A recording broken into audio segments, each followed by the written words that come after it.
Hello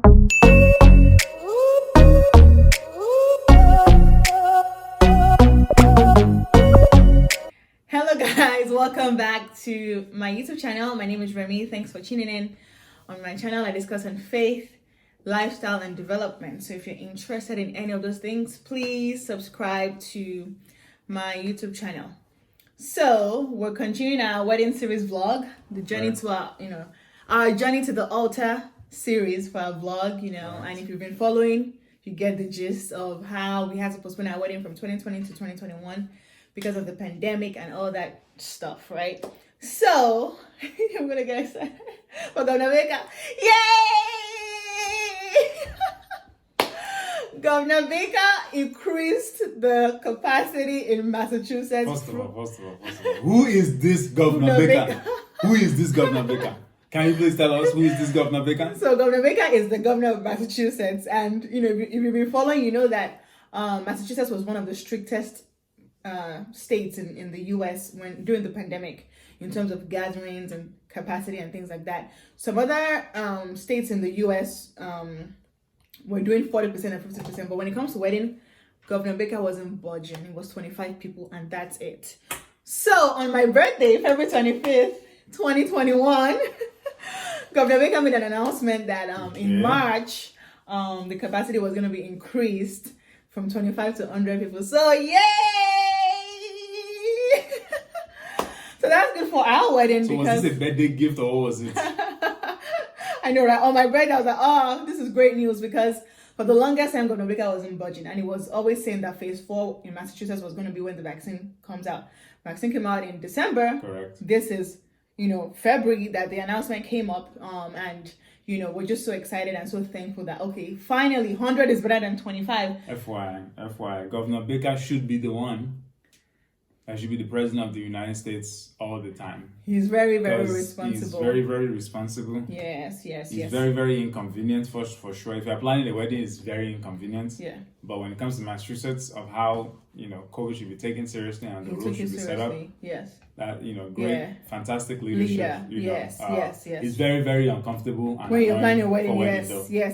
But we thank God for the good leadership. Because in other states, people were doing all sorts. We were watching on YouTube, Texas people, I'm looking at you.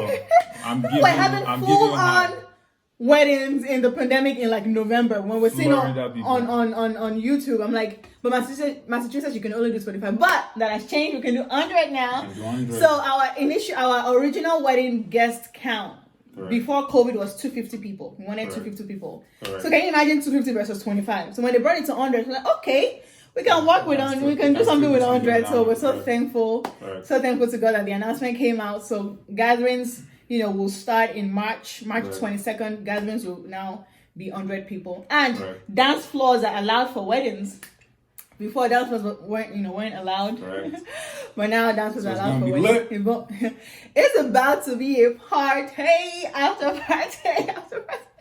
I'm so excited, So so thank God for that. So change it, anything comes to mind in terms of the wedding planning, and now that we know, because for the longest time we didn't know how many people I think the good thing when because when it's still 25, it's kind of hard, right? We did a guest list count. We did a guest list, okay, what's a 25 guest list? Imagine planning a Nigerian wedding and trying to figure out 25, it's ridiculous, right? Yes. But the thing that's also really helps too in our mind is to not be so worried about the reduced guest count, is the fact that, having to then think of a virtual option now, right? So that if anybody misses it, we know virtual is not the same, obviously, as being there physically, but at least you know what?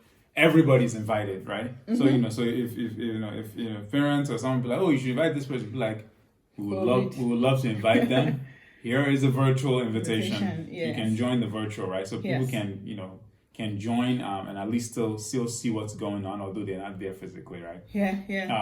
So that's been a good thing, right? Because now it's like, you know what? Everybody's invited. Sounds great, right? But there'll be some people on site. Some people are doing it from their house. Right? Hybrid, right? So it's been good, and it also helps with planning. because when you're doing 25, you're like in the back of your mind, you're like, this can't be it. Like it can't be 25. Like, Yes. like it just doesn't make sense. But then Yes. once he said 100, it's like, okay, all right. So let's say he doesn't even increase it any more than that, right? It's like, you know what, you can still do something nice. 100, yes. With 100 people. Yeah, Especially if you have a big hall. I mean, Yeah, we have a big goal. the idea of using a big hall with 25 people just makes zero sense. It's like, Because our hall is big, it can fit 500 people. correct. So the fact that, it just makes zero sense, right? So the fact that 100 is like, you know what, that's still small compared to the guest list, 250 but you that know we what, had, yeah, but it is what it is at this yeah. point, right? Yeah. And it's good that you mentioned that because, like I said, our guest count was 250, pandemic or no pandemic, before COVID. When COVID happened and they moved it to 25, we're like, whoa, what do we do with that? And then we got to a point where we said 25, no matter what, we're going forward with the wedding in 2021, because 2021 was our option when we got engaged, was one of our options when we got engaged. Like we said 2020 or 2021. So when we said, okay, you know what, no matter what, in 2021 we are doing this wedding, however we God will allow us to do. So when they said 25, we started thinking of the virtual option and make people do virtual experience. So now that Governor Baker has increased it, now it's even better. We will still have the virtual hybrid option. And then we'll have 100 or whatever guests Massachusetts allow in the hall itself physically. So, and people are getting vaccinated fast. My mom got vaccinated, my grandma. We know people, we're scheduled soon. We're going to be scheduled soon to get vaccinated. So, by the time you're seeing this video, we're already vaccinated, I'm sure. So we're really excited about that. I'm so thankful to God. Because we're praying. So it's actually starting tomorrow. Starting tomorrow, 100 people are going to be allowed. Yes. Inside, indoor for weddings. I think the number is higher if you're doing it 150 outdoor. outside. Yes. And then 100 inside. So things are coming back to the new normal. We're just adjusting. So so we thank God for that. Baba God. And to Governor Baker, we hail you. Governor Baker, Baba. God is using you, and God will continue to use you. For all of us. So no, because when that happened, I was like, God is on the throne. I was like, God is not a wicked. God is not a wicked God. So we're so thankful, that 100 is better than 25, and we can make it work and still do our virtual options. Things have gotten expensive because of COVID. Everyone is blaming COVID for everything. That's definitely the annoying thing, right? Things got more expensive. Luckily for us, we've done most of the planning. It's not like we're just starting from scratch, but you'll be seeing fees here and there saying, we increased. And when we did, we think about their estimate for at least the men's HIB. I mean, the price, stuff went up when the tailor went to Nigeria to go try to get stuff, right? Yes. So things went up. I mean, even flights, Flights, because we booked our honeymoon, but we had to reschedule because we didn't do our wedding. And now that we're trying to look for flights now, it's doubled. It's ridiculous. It's doubled. So things went up. It's unfortunate, but we're so thankful. God has provided for us. So we are thankful. So we're so excited. We're so excited. Counting down to our wedding now, so it's coming up really, really fast. So we're like, okay, and it's even good because it's coming up fast. Like we're not hunkering down on planning and doing a lot of things. Things change. Like for example, the church we were supposed to use, because we changed our date, the church was not available. So it's like, and we did a lot of work looking for that church. So but that church, nice church. It's a big church. It's a nice church, and it's close. We wanted something close to our reception. It's about 15 minutes from our reception. But the church said that they're booked for a new date, so we had to start looking for other options until we, just came to using our reception venue outside. So that change, that was a huge change for us because we're like, oh wow, we wanted to do it in a church. We put in all the work to look for a church, and then the church is not available. And our church, our home church, is very far from the reception. We don't want it could be traffic. We don't want anything to happen on the way and things like that. So we have to just say, okay, let's just do something. But that's part of even if a pandemic wasn't happening, part of wedding planning is there's gonna be things that change or things that come up. That you didn't plan. For. Definitely didn't plan for the pandemic. I don't think anybody can plan for a pandemic. Other than that, there's always these scientists that are like, in some hole somewhere and are predicting when a pandemic is gonna happen. Other than those people that might know when a pandemic is supposed to happen, thinking about pandemic. thinking about only then. Yes, You know, yes, so yes. you know, so but yeah, it's just you start learning some things in life that it's just part of. You're just part of it, and you just thank God. Correct. In all things, You just adjust. you just thank God and adjust and move on. So yeah, so we're very excited, looking forward to our wedding. We're gonna be married soon. Correct. We'll do our wedding. It will be great. You know, it's gonna be so beautiful. I'm so sure. So, you know, and you know, our families are excited. You know, our families are very excited as well, and you know, looking forward to the day. So God will help us. So yeah, we'll just bring it. This should be fun.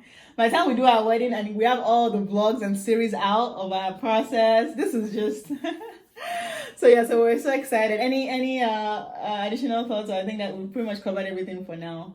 Yeah, so we're just meeting with our planner every 2 weeks. Correct. We meet finally, our planner is gonna. Okay, we've never met our planner in person since we started planning our wedding in 2019. We've been doing Zoom and virtual. She was supposed to come last year in April when the world shut down. We tried to make her come in May. There was still the pandemic going on last year. So this year she's finally coming. Correct. We are finally seeing our planner in flesh and blood, face to face for the first time. By God's grace. By God's special grace. So we are so excited, you know. So things are coming up. Things are coming out, you know, booking alterations, all sort of things are happening. So we're so excited. So yeah. That's it, guys. That is it.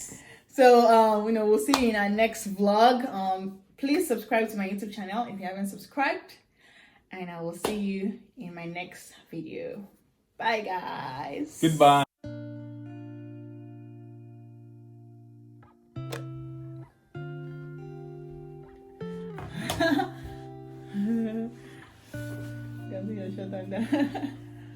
That's fine. Yeah, it's fine. Oh gosh. All right, I'm so excited. All right.